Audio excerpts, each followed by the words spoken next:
Good morning, guys. This author is Sarah. Just working on developing another chapter here. I wanted to kind of confess something to you guys.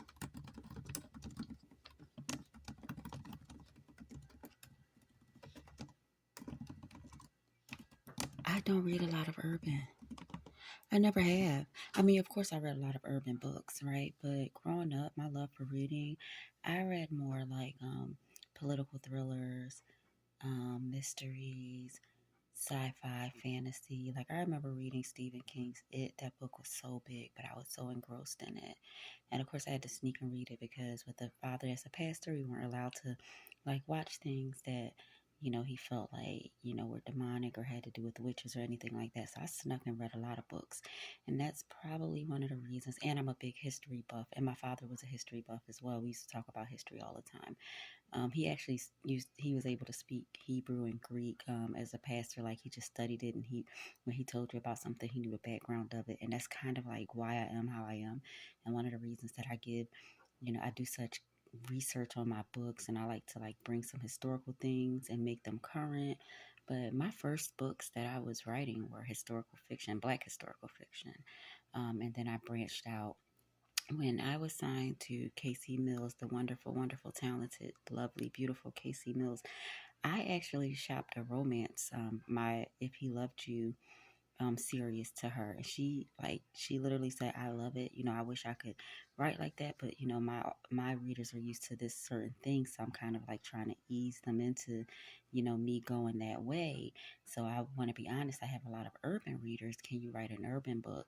I took like 3 days and I wrote the first urban book that I'd ever written, solely urban, which was book one to My Bad, a Philly Love series.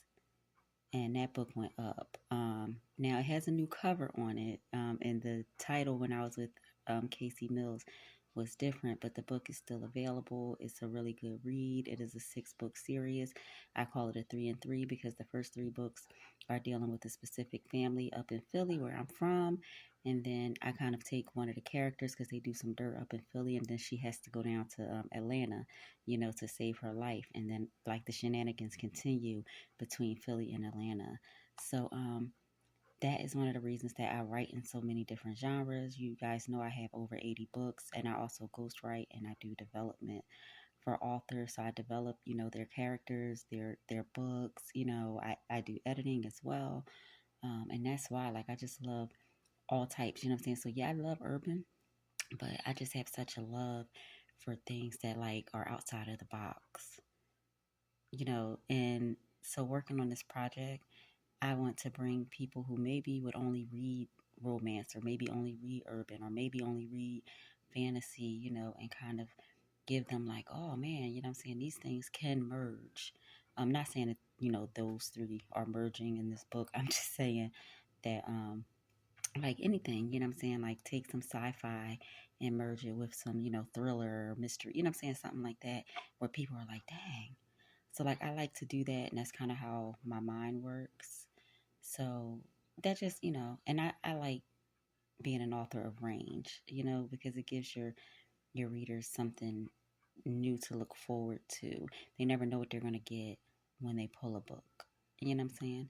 So anyway, guys, got to get back to developing this chapter. I know that this book is not due until next year, but I'm already 30K in it. It's been over a week. I'm not rushing it, and I'm working between other projects, which is why I'm going to be crossing out the names at the top because I have other authors' books up here that I'm working on. But yeah, just a little confession while I develop. All right. Catch you guys on the reviews. Read the books, leave reviews. Love y'all.